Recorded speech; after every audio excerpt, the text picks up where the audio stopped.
갈 때마다 우리는 주일학교 때 들었던 드보라 또는 삼손 그리고 기드온의 300용사 이야기들을 떠올리게 되실 것입니다. 그리고 그 외에는 사실 우리가 잘 기억하지 못하는 내용들로 가득 차 있습니다. 그래서 우리가 크게 관심을 갖지 않는 책 중에 하나이기도 합니다. 그러나 사사기는 너무나도 중요한 책입니다. 구약 성경에서 역사서로 분류되고 있는 이 사사기는 이스라엘의 종교 암흑기, 즉 종교적으로 가장 어두운 때를 기록하고 있는 말씀이기 때문입니다. 그래서 그들이 어떻게 그렇게 어두운 시대를 보내게 되었는지 우리는 살펴보아야 할 필요가 있다라는 것입니다. 이스라엘의 역사에서 모세와 여호수아의 죽음 이후에 그리고 사울이 왕으로 세워지는 왕정 시대가 오기 전까지의 기간을 우리는 사사시대라고 부릅니다. 그리고 그들이 한 일들을 기록한 책이 사사기입니다. 사사기는 가나안 땅에 정착한 이스라엘 백성들이 그 땅에서 어떻게 살아가는가 하는 내용들로 구성되어 있습니다. 그런데 이러한 사사시대의 특징을 잘 보여주는 구절이 하나 있습니다. 바로 사사기 17장 6절 말씀입니다. 그때에는 이스라엘에 왕이 없었으므로 사람마다 자기 소견에 오른 대로 행하였더라. 사사기에서는 무려 이 말씀을 4번이나 반복하고 있습니다. 그리고 사사기의 제일 마지막 말씀도 이렇게 마무리가 되고 있습니다. 즉 사사가 살아있을 때는 하나님의 말씀을 따라 살고 사사가 죽고 나면 자기 소견에 따라 옳은 대로 그렇게 행했던 것, 이것이 그들이 보여주었던 전체적인 흐름이다라는 사실입니다. 다시 정리하면 그들이 우상 숭배를 합니다. 그리고 하나님께서 그들에게 징계하십니다. 이로 인해 그들은 회개하게 되고 다시 회복하게 되며 평화를 되찾게 됩니다. 그리고 또 얼마 있지 않아서 우상을 숭배하고 벌을 받고 그리고 회개하고 회복하고 평화를 이루는 이 반복을 악의 순환이라고 표현할 만큼 그들은 계속해서 이것들을 반복하게 됩니다. 그렇다면 도대체 이들이 어디서부터 잘못된 것일까요? 오늘 본문은 그 암흑기가 어떻게 시작되었는지 그 배경을 우리들에게 분명하게 설명하고 있습니다. 오늘 저자는 역사를 조금 더 거슬러 올라가 우리들에게 설명하고 있습니다. 어디서부터 그 일이 잘못되었는지를 돌아보려는 의도가 확실하게 있습니다. 사사기는 약간 독특한 구조로 되어 있습니다. 1절에서 시작된 이 이야기가 2장에 와서 다시 처음으로 돌아가는 구조입니다. 사사기 1장 1절을 보면 여호수아가 죽은 후에라고 시작합니다. 여호수아는 모세 다음으로 이스라엘의 지도자가 된 자로서 자신에게 맡겨졌던 그 가나안 정복 사명을 수행하고 땅 분배를 마친 후에 그의 나이 110세에 하나님의 부르심을 입게 되었습니다. 사사기 1장에는 여호수아가 죽은 후에 각 지파가 했던 일들이 차례대로 기록되어 있습니다. 그런데 오늘 본문인 2장 6절에 다시 여호수아가 등장합니다. 그리고 여호수아의 죽음이 다시 언급되고 있습니다. 오늘 본문 8절을 보시면 여호와의 종 눈의 아들 여호수아가 110세의 죽음에라고 적혀 있습니다. 처음 사사기가 시작되었던 시점 1장으로 다시 돌아가고 있는 것입니다. 왜냐하면 이것이 이스라엘의 종교적 암흑기를 맞이한 배경이 때이기 때문에 그렇습니다. 어느 작가는 오늘 본문인 두 번째 서론의 이 첫 단락을 성경에서 가장 슬픈 장면이라고 말하기도 했습니다. 여호수아의 죽음이 이스라엘이 암울한 역사로 바뀌는 전환점이 되었기 때문입니다. 여호수아는 가나안 시대를 연 위대한 믿음의 용사였습니다.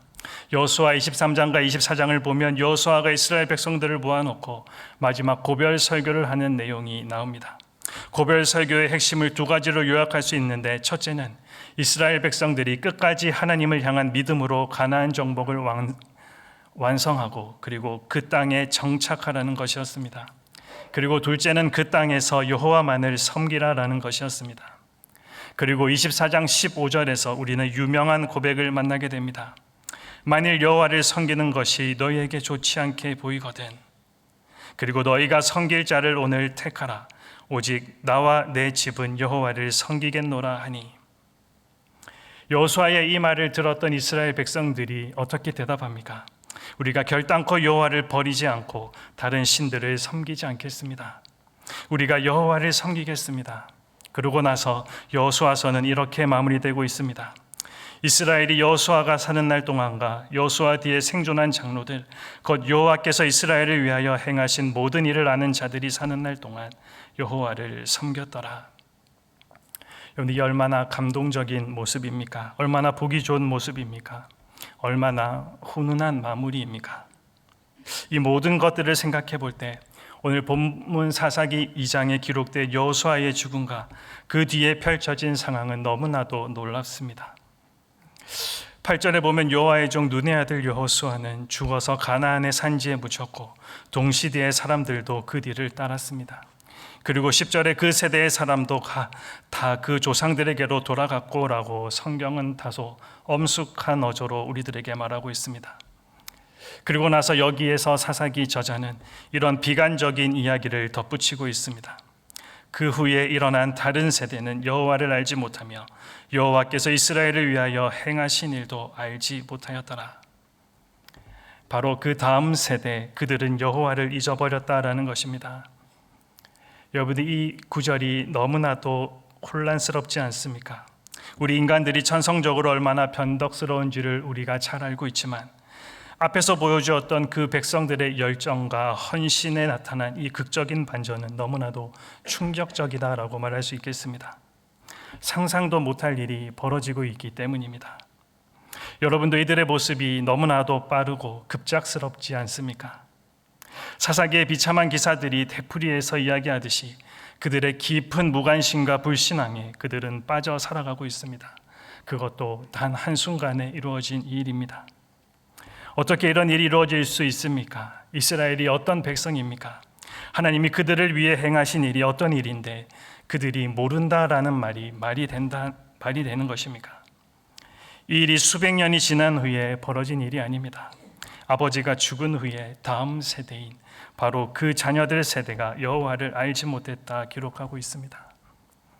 사사기의 비극은 이렇게 시작됩니다. 여호와를 알지 못하는 것.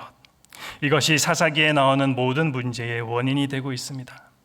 한 세대가 경험했던 하나님을 다음 세대에게 전하지 못한 것, 이것이 비극의 시작이었다라는 사실입니다.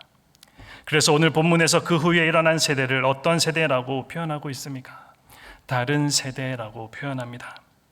저는 이 표현이 너무나도 가슴 아프지만 하지만 너무나도 잘 어울리는 표현이라고 생각합니다. 사사기에 나오는 백성들은 이전 세대와 완전히 다른 세대입니다. 사사기는 이 다른 세대가 겪는 이야기들로 구성되어 있습니다. 그렇다면 이스라엘의 다음 세대가 다른 세대가 되었던 원인이 어디에 있습니까? 하나님에 대하여 가르치지 않았기 때문입니다. 왜 하나님을 가르치지 않았을까요? 6절 말씀을 보십시오. 전에 여호수아가 백성을 보내매 이스라엘 자손이 각기 그들의 기업으로 가서 땅을 차지하였고, 저는 여기서 땅을 차지하였다라는 표현에 시선이 머물렀습니다. 이 땅을 차지한 일 때문에 자녀들에게 여호와 가르치는 것을 소홀히 했을 것으로 여겨지기 때문입니다. 사실 이스라엘 백성들은 평생 강야에서 살았고 가나안 원주민을 몰아내는 정복 전쟁만을 했습니다. 그러다가 자기의 인생 가운데 처음으로 땅을 소유하고 이제는 더 이상 유목 민족이 아니라 정착 민족으로 거주할 곳을 짓고 곡식을 심으며 그리고 심은 곡식이 수확하는 기쁨을 맛보게 되었습니다. 여러분, 이것이 얼마나 기쁘고 또 신기한 일이었겠습니까? 오랜 시간 렌트로 살다 집을 장만한 기쁨과 같았을 것입니다. 그런데 문제가 무엇입니까? 그들이 그 기쁨, 그 재미에만 빠져버린 것입니다. 오늘 우리도 마찬가지라고 생각이 듭니다. 우리도 우리 일에 몰두하다 보면 자신도 모르게 예배의 자리에서 멀어지게 됩니다. 사업하느라, 직장 생활하느라, 또 여가 생활하느라, 공부하느라 여러 가지 바쁘다 보니 하나님과 만날 시간을 점점 뒤로 미루게 되는 것입니다. 종교적인 행위는 있지만 간절함은 사라져버린 그 상황을 우리는 자주 마주하게 됩니다. 여러분, 자기 자신이 하나님과 멀어지고 있는데 자녀들에게 신앙 교육을 제대로 시킬 수가 있었겠습니까? 성경은 우리에게 분명히 권면합니다. 잠언 22장 6절 말씀에 마땅히 행할 길을 아이에게 가르치라. 그리하면 늙어도 그것을 떠나지 아니하리라. 마땅히 행할 길을 누구에게 가르치라라고 말씀하고 있습니까? 아이에게 가르치라라고 이야기합니다. 여러분, 이 말씀을 뒤집어 생각해 보면 우리가 자녀들에게 마땅히 알아야 할 것을 부지런히 가르치지 않는다면 우리의 다음 세대가 여호와를 알지 못하는 다른 세대가 될 수 있다는 경고로 들려지시지 않습니까? 그럼에도 많은 부모들이 자녀들을 영적으로 방치하고 있다는데 안타까움이 있습니다. 그저 교회 학교에 자녀를 맡기는 것이, 그저 교회에 출석하는 것이 신앙교육을 다하는 것으로 생각하기도 합니다. 여러분은 어떤 부모입니까? 이스라엘의 다음 세대가 다른 세대가 되었던 또 다른 원인이 있습니다. 7절 말씀을 보면 백성이 여호수아가 사는 날 동안과 여호수아 뒤에 생존한 장로들 곧 여호와께서 이스라엘을 위하여 행하신 모든 큰 일을 본 자들이 사는 날 동안에 여호와를 섬겼더라. 여호수아와 그 세대는 분명 여호와를 섬겼습니다. 여호와께서 행하신 그 큰 일들을 본 자들입니다. 이것은 그들에게 살아 역사하시는 하나님, 그 생생한 체험적인 신앙이 그들에게 있었다라는 것입니다. 이스라엘은 하나님이 함께 하신 특별한 역사, 히스토리가 있습니다. 그래서 백성들은 이 역사를 유산으로 이어받았습니다. 하지만 그 다음 세대는 그 역사에 담겨져 있는 생생한 신앙을 이어받지 못했습니다. 그 결과 어떻게 나타나고 있습니까? 10절 하반절에 그 후에 일어난 다른 세대는 여호와를 알지 못하며 여호와께서 이스라엘을 위하여 행하신 일도 알지 못하였더라. 그 역사가 더 이상은 나와 관계없는 이야기가 되었고 나의 삶과 연결시키지 못했다라는 안타까운 이야기입니다. 현 세대가 다음 세대에게 하나님을 경외하는 법을 가르치지 못한 결과 다음 세대는 하나님의 이름은 알았지만 하나님이 어떤 분이신지, 그분이 무엇을 기뻐하시는지, 무엇을 미워하시는지, 그분을 어떻게 섬겨야 하는지, 그분의 백성으로서 어떻게 사는 것이 합당한지를 그들은 알지 못했습니다. 여러분, 이 얼마나 가슴 아픈 일입니까? 경험되지 않는 진리는 진리가 아니라 지식에 불과할 뿐입니다. 아무리 십자가를 얘기해도 그 능력을 경험하지 못한 사람은 십자가의 사랑을 알지를 못합니다. 독생자를 내어주신 십자가의 사랑을 경험해 본 사람만이 십자가의 은혜를 알게 되는 것입니다. 어려움의 순간이 왔을 때 제일 먼저 그 자리를 떠나는 사람은 지식적으로 하나님을 아는 사람일 것입니다. 하지만 순교의 각오를 가지고 그 현장을 지키는 사람은 하나님의 임재를 몸소 경험한 사람들입니다. 진리란 언제나 체험되게 되어 있습니다. 진리의 말씀을 우리는 경험함으로 하나님을 알아가는 것입니다. 여러분들은 자녀들에게 어떤 경험해 주기를 원하십니까? 다음 세대가 공부를 하고 또 취업을 하기 위해 쌓는 여러 경험도 중요한 일입니다. 좋은 곳에 여행을 가고 또 맛있는 음식을 먹는 것도 좋은 경험입니다. 그러나 무엇보다 중요한 일은 하나님을 인격적으로 만나게 하는 것입니다. 여러분, 우리 아이들이 진짜로 여호와를 경외하면 공부를 합니다. 일을 열심히 하게 되어 있습니다. 하나님이 어떤 분이신지 알고 그분이 기뻐하시는 일이 무엇인지 바로 알기 때문에 그렇습니다. 여러분들, 이 세상이 정말로 빠르게 변화되고 있습니다. 그리고 그만큼 빠르게 타락해 가고 있습니다. 죄를 죄로 여기지도 않습니다. 모든 사람들이 다 돈을 쫓아서, 쾌락을 쫓아서 자신의 인생을 내던지고 있습니다. 이런 세상 속에서 우리가 살아가다 보니 우리 또한 무감각해져 가고 있지 않습니까? 지금 우리가 방심하면서 엉뚱한 곳에 마음을 빼앗겨 한눈 팔고 있다면 우리는 세상에게 다음 세대를 빼앗기고 말 것입니다. 저와 여러분의 세대가 다음 세대가 아니라 다른 세대가 바로 현실이 되어 나타날 수 있다라는 사실입니다. 여러분, 이런 세상에서 여러분은 여러분 자신과 주위 사람들을 어떻게 지킬 수 있겠습니까? 그들을 향한 간절한 마음으로 우리가 해야 할 일이 무엇이겠습니까? 그 답이 이미 성경에 나와 있습니다. 하나님께서 벌써 말씀해 주셨습니다. 하나님은 가나안 땅에 들어가는 이스라엘 백성에게 그 땅에 들어가서 어떻게 해야 하는지를 미리 말씀해 주셨습니다. 하지만 그들이 그 말씀을 따르지 않았다라는 것입니다. 그래서 그들은 실패할 수밖에 없었습니다. 우리도 동일합니다. 우리가 하나님 말씀에 따라 행한다면 하나님이 허락하시는 은혜를 누릴 수 있을 것입니다. 하지만 그렇게 하지 않는다면 우리도 실패하게 될 것입니다. 하나님이 가르쳐 주신 방법은 신명기 6장에 기록되어 있습니다. 1절 말씀에 보면 모세는 백성들에게 가나안 땅에 들어가게 되거든 하나님이 명령하신 것을 행하라라고 분명하게 이야기합니다. 그리고 이어지는 2절 말씀에 왜 그것을 행해야 하는지 그 목적을 말해줍니다. 너와 내 아들과 내 손자, 그러니까 너뿐만 아니라 내 자손들도 하나님을 경외함으로 그 말씀을 지켜 잘 살도록 하기 위해서 하나님이 명령하셨다라고 모세가 이야기합니다. 그리고 나서 다음과 같이 약속합니다. 우리 3절을 다 같이 한번 읽어보겠습니다. 이스라엘아 듣고 삼가 그것을 행하라. 그리하면 내가 복을 받고 내 조상들의 하나님 여호와께서 내게 허락하신 같이 젖과 꿀이 흐르는 땅에서 내가 크게 번성하리라. 하나님이 약속하신 가나안의 땅에서 복을 누리며 번성하게 될 것임을 약속하는 말씀입니다. 어떻게 하면 그들이 그렇게 할 수가 있습니까? 하나님이 명령하신 것을 듣고 행하면 그렇게 될 것입니다. 하나님이 명령하신 것이 무엇입니까? 그 시대에는 율법이고 그것을 글로 기록해 놓은 것이 지금 우리 손에 있는 성경입니다. 그러기에 우리는 하나님의 말씀 성경을 듣고 배우고 행하는 일에 최선을 다해야 합니다. 여러분들 신명기에서 계속해서 반복되고 있는 말씀이 하나님의 말씀을 듣고 부지런히 가르치고 그것을 지켜 행하라입니다. 그래야 하나님이 무엇을 명령하셨는지를 알 수가 있기 때문입니다. 듣는 것에서 신앙이 시작됩니다. 아무리 일이 바쁘고 힘들더라도 하나님의 말씀을 듣는 이 예배 모임에 성실히 참석해야 하는 이유가 바로 여기에 있습니다. 또 성경은 읽고 듣는다고 모두 이해할 수가 없기에 시간을 내어 그 말씀을 열심히 공부하고 배우는 일에 열심을 가지셔야 합니다. 그리고 말씀을 듣고 공부하여 아무리 지식이 많을지라도 지켜 행하지 않으면 아무 소용이 없습니다. 이처럼 열심을 품고 하나님을 알아가는 일에 최선을 다하겠다는 결단이 우리들에게 있어야 한다는 것입니다. 그런데 하나님을 알아가는 것이 결단만 한다고 마음만 먹는다고 다 되는 것일까요?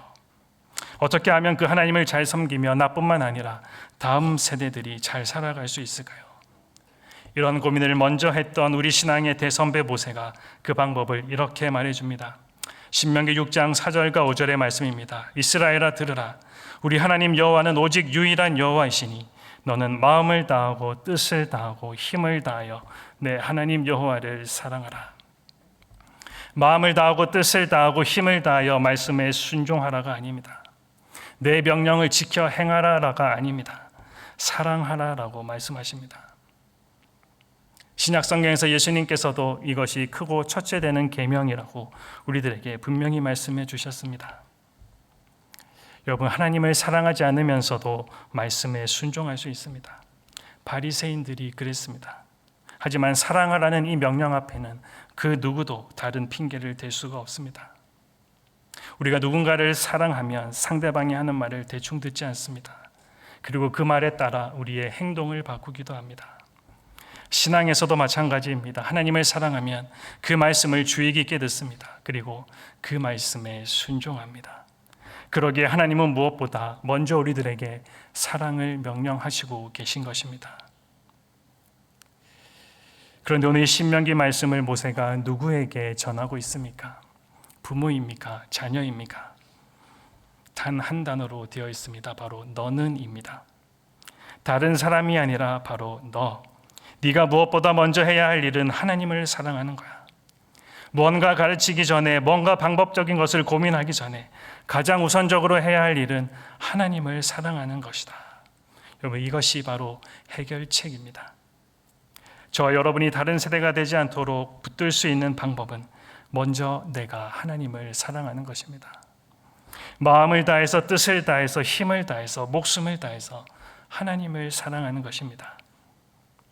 우리는 말은 참 잘합니다. 그런데 내 삶이 그들에게 어떤 말을 하고 있는지는 잘 생각하지 않는 것 같습니다. 내가 가르치는 것과 내가 살아가는 것이 얼마나 차이가 나는지를 우리는 살피려고 하지 않습니다. 하지만 그들은 그 차이를 분명하게 보고 있습니다. 내 말과 내 삶이 다를 때 그것은 악한 세상보다 더 두려운 것이 됩니다. 하나님을 사랑하라고 가르치는 우리가 하나님을 사랑하지 않는다면 무슨 소용이 있겠습니까?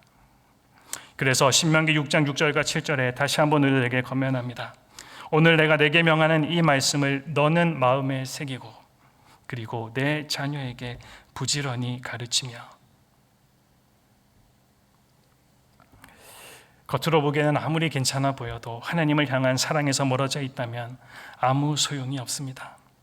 다른 외적인 것들은 사실 아무것도 아닙니다. 사람이 많고 시스템이 잘 되어 있는 것, 이것들은 한순간에 무너질 수 있는 것들입니다. 여러분들이 삶에서 더 이상 하나님을 섬기는 기쁨을 경험하지 못한다면, 하나님을 사랑으로 섬기려 하지 않고 사랑으로 인내하지 않고 하나님이 베풀어 주신 은혜를 잊어버리고 산다면 저와 여러분들이 다름 아닌 다른 세대가 될 것입니다. 오늘 우리는 이 사사기의 경고의 말씀을 심각하게 받아들여야 합니다. 실제로 우리가 살아가고 있는 이 세상이 그와 너무 닮아 있기 때문입니다. 여러분들 역시 이미 보고 듣고 어쩌면 개인적으로 경험하는 일들로 인해서 충분히 짐작하고 있을 것입니다. 여러분, 우리 아이들에게 얼마나 많은 큰 가치관의 전쟁들이 일어나는지 모릅니다. 온갖 것들을 아이들에게 유혹하며 정말 저들이 하나님의 말씀을 따라 살아가야 할지, 세상을 따라 살아가야 할지 저들이 가진 그 고민과 그 도전은 우리가 생각하는 것보다 너무나도 크게 있습니다. 여러분, 이 세상이 저들에게 보여주는 프로그램만 보십시오. 나 혼자 산다, 고딩 엄빠, 결혼 지옥. 여러분, 이것은 다 성경의 가치관과 반대되는 이야기들 아닙니까? 하나님을 떠나 살면 행복하고 자유로울 줄 알지만 하지만 괴로움만 심해질 뿐입니다. 사사기 2장 오늘 본문 말씀 우리가 읽지 않았지만 15절 말씀에 이렇게 기록되어 있습니다. 그들이 어디로 가든지 여호와의 손이 그들에게 재앙을 내리시니 그들의 괴로움이 심하였더라. 오늘 여호수아와 모세의 경고에 우리가 반응해야 될 차례입니다. 여전히 세상이 만들어 놓은 모습이 자녀의 성공이고 내일의 보장이라 생각하며 신앙교육을 뒷전에 두고 있다면 우리 자녀들을 영적 사각지대에 방치하고 있는 것입니다. 그리고 그 결과는 세대 차이가 나는 다른 세대가 아니라 믿음이 다른 세대로 만들고 마는 것입니다. 말씀을 정리합니다. 세월호에 대한 기사를 다루던 신문에 바닷가를 쳐다보는 어떤 실종자 엄마의 뒷모습과 함께 이런 글이 적혀 있었습니다. 이 바닷물을 다 마셔서 내 자식이 살 수만 있다면 다 마실 수 있는 사람들이 바로 부모입니다. 그렇습니다. 자식을 위해서라면 무엇이든지 다 할 수 있는 사람들이 바로 부모입니다. 그래서 부모는 위대합니다. 오늘 자녀들이 살 수 있는 길을 우리는 들었습니다. 바닷물보다 더 깊고 넓은 하나님을 아는 것. 여러분이 부모이고 하나님을 사랑하는 자라면 자녀들과 다음 세대의 영혼을 끌어안고 주님 앞에 나와 함께 울어야 할 때가 바로 지금이 아니겠습니까? 우리의 자녀들이 우리보다도 하나님을 더 풍성히 누리고 기쁨을 누리며 살아야 하지 않겠습니까? 자녀의 신앙교육은 저절로 이루어지는 것이 아닙니다. 내가 하나님을 확신한다고 우리의 자녀들도 자연스럽게 하나님을 확신하는 것이 아닙니다. 내가 전해야 우리 자녀가 하나님을 알게 됩니다. 부모에게, 이전 세대에게는 그것이 바로 첫 번째 사명입니다. 오늘 우리에게 주어진 이 사명, 힘들고 어려울지 몰라도 우리의 다음 세대를 살려가는 일임을 다시 한번 기억하고 하나님께서 주신 사명의 길을 기쁨으로 감당해가는 우리 모두가 되기를 소망합니다. 우리 시간에 잠시 함께 기도했으면 좋겠습니다. 참으로 우리가 생각하는 것보다도 우리의 자녀들이 너무나도 힘든 시간을 보내고 있습니다. 교회와 가정의 다음 세대를